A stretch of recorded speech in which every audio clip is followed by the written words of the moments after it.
Hi everyone. This video is going to be about the second fundamental theorem of calculus. You should have received a notes page in class that you could fill in. I wanted you to have that so that you would not spend so much time writing down, but that you could spend more time thinking about the conclusions of this video. So if you didn't pick it up in class, it's possible that it's in Blackboard. Either way, once you have that in hand, begin the video. And here we go. So let's move on to the second fundamental theorem of calculus. And I'm going to work some examples, and we're looking for patterns. All right? So the first is a definite integral. It is the integral from 3 to x of t squared dt. So when I integrate this, I would have t to the third over 3 from 3 to x. And so that would get me x to the third over 3 minus, and then it would be 27 divided by 3, which is 9. All right? So I've integrated that, and that's my integral. And now I want to take the derivative of this. So when I take the derivative of this, then I get 3x to the second over 3, which is x to the second minus 1. Okay? So we're looking for a pattern. So let's move on to the next. If I take the integral of sine t from pi over 2 to x, then I would get negative cosine t from pi over 2 to x, which is negative cosine x minus the cosine of pi over 2 is 0, so minus 0, so that's going to be negative cosine of x. Then if I take the derivative, then I'm going to get the derivative of cosine is negative. So a negative negative would be a positive sine x. Okay? Example 3. So if I integrate, I get 4t to the fourth over 4 minus 5t to the fifth over 5, which, let's go ahead and do that. It'll be t to the fourth minus t to the fifth, right, from 7 to x. So I'm going to get x to the fourth minus x to the fifth minus, and then that would be 7 to the fourth minus 7 to the fifth, which is 7 to the first. Anyway, whatever it is, it's a number. Agreed? A big number. I think it's 14,406 positive. Anyway, it's a huge number anyway. So if I take the derivative of that, though, I get 4x to the third minus 5x to the fourth, and then plus 0. All right? So before we change screens, let's take a look at this, because we ended up with, when we took the derivative of the integral, with x in the top, we just ended up with x squared, right? It didn't matter. It wasn't significant that that constant was there. If I did the same thing here, right, I ended up with sine x. I did this here. It's like I just plugged the x in. So if you take the derivative of the integral of a constant to a variable, you can substitute. Let's see if it works again on the next screen. So once again, this time it's a little bit different because it's not x. It's now x squared. Okay, so this is x squared at the top instead of x. So if I integrate, that's going to be t to the fourth over 4 from 5 to x squared, right? And so that would be x squared to the fourth over 4 minus 5 to the fourth over 4. All right, so then that would be x to the eighth over 4 minus a number, 5 to the fourth over 4. Okay, so if I take the derivative of that, right, I'm going to have 8 over 4, x to the seventh, and then that's 0. So then this would be 2x to the seventh. Okay, that's a little bit different. All right, so let's think about this. If I put in if I instead substituted like I did before, I have t to the third, and I put in x squared, right? Then that would get me x to the sixth, right? But this is 2x to the seventh. Well, what if I multiplied it times the derivative of the inside? That would give me 2x to the seventh, and that's what's happening there. When you put in something other than x, you use the chain rule. And so the answer is 2x to the seventh. So let's see what we would do here.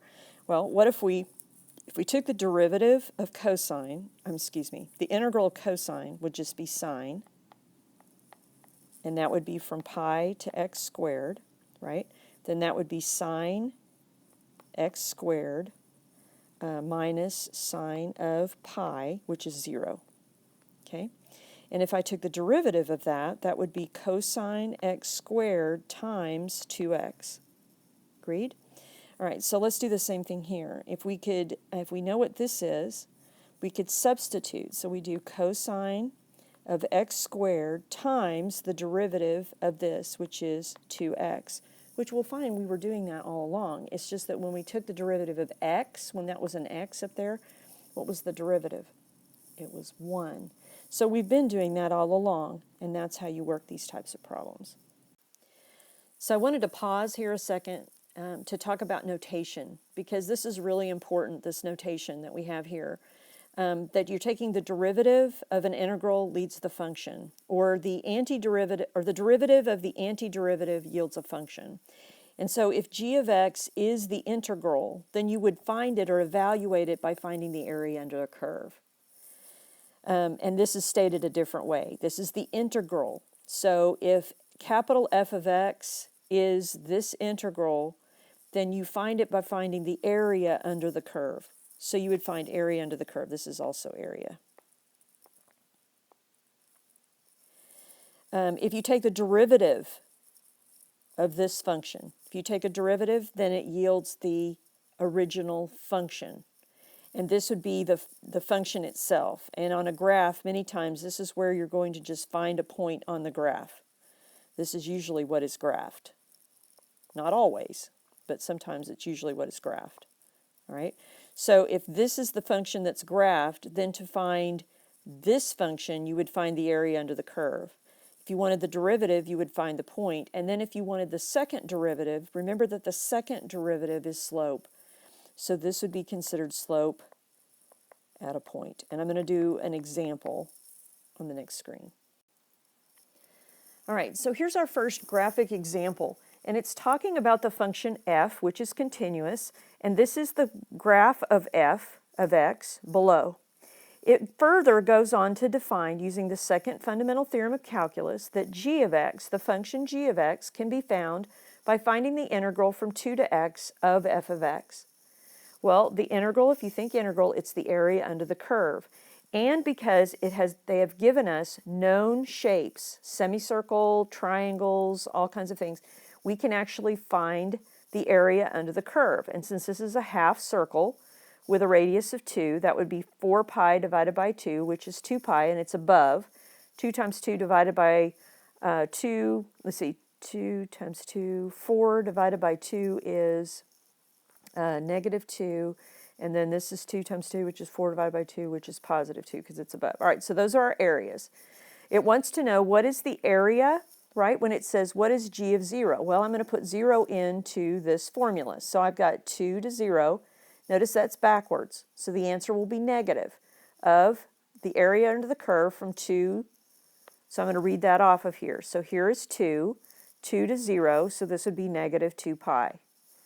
G of 2, right? So this would be from 2 to 2. Well, 2 to 2 doesn't go anywhere. That's 0. 4. Let me find 4. 1, 2, 3, 4. So this would be from 2 to 4. 2 to 4 would be a positive pi. And then G is 5, so 2 to 5, right? 2, 3, 4, 5, right? Would be pi minus 1. G of 6, right? See if you can find G of 6, number 5 and number 6, G of 6 and G of 7.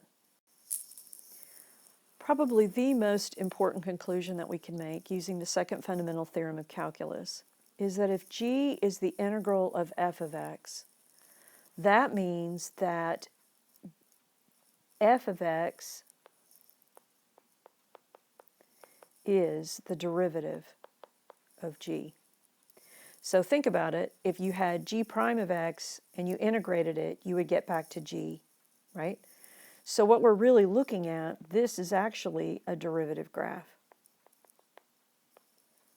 So, using the house of calculus, right, we could also make suppositions about this graph. Like we could say, where is g of x increasing? Well, g of x is increasing where the derivative graph is above the x-axis. So that would be from 0 to 4 and from 6 to 8. Where is it decreasing? Well, it's where it's below the x-axis, and so that would be 4 to 6. Where would the maximum value? Well, the maximum value would be where it changes from increasing to decreasing, or changes from above to below. And so that would be at 4, right? And so then when you're talking about the derivative, this is the derivative graph. So if you were looking for g prime of 7, you would go to 7 and you would look on the graph and see at 7, y is 1. At g prime of 5, that would be at negative 2. At g double prime, now that's a different thing. Double prime, right, would mean that I'm looking for the slope at that point. I'm looking for the slope at that point. So I go to 2 and I look at 2 and I see that at 2, the slope at that point is 0. And if I go to 7, which is right here, right, the slope at that point is 1. So these would just be points on the graph, and the last two would be slope. So our final example will be an actual AP problem. It will just be part A. It actually had 4 parts. We're just going to do part A on this one. We'll do another one similar to it in class. But they give you the graph of f, and they tell you that g of x is defined to be the integral from 0 to x of f of t dt. So what that's telling us then, very specifically, is that f is actually the derivative of g. So this is a derivative graph. So just like we were talking about position, particle motion, position, velocity, and acceleration, right? If we know we're given the derivative, then we know that to get to the position function, we would have to integrate. And to get to the second derivative, we would have to take the derivative. So that's important to know on here, because what they're asking is, they're talking about g, but they've given us f. So the first thing they want us to do is find g of 4.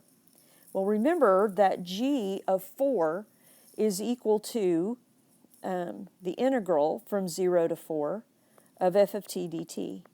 And so what that means is that we need to find the area under the curve, right? So if we found the area from 0 to 4, we need to find the area of this triangle, which is negative 1. 2 times 1 divided by 2, but it's below the x-axis. This is a trapezoid, so this is 1, 2, 3, 4 times 2 high divided by 2, so this is 4, which is above. So this would be equal to 4 minus 1, which is 3. All right, so for the first one, for g of 4, we're just going to use the integral that's given. G prime of 4 is the same thing as f of 4, because the derivative is equal to f. So I need to go to f at 4 and find the point, and that point is 0. So this is actually a point on the graph. So you can kind of guess what the next one's going to be. G double prime of 4 is going to be the slope, right? So it's going to be f prime of 4, which is the slope. So I'm going to go find 4 on the graph and figure out what the slope is of that point. So that's going to be 2 plus 2 over 3 minus 5, which is 4 over negative 2, which is -2. So that's how you do those. The hardest part is figuring out what they've given you in the graph. So that's all I have for this right now. We've got plenty more to do in class. Hope you took good notes, and I'll see you then.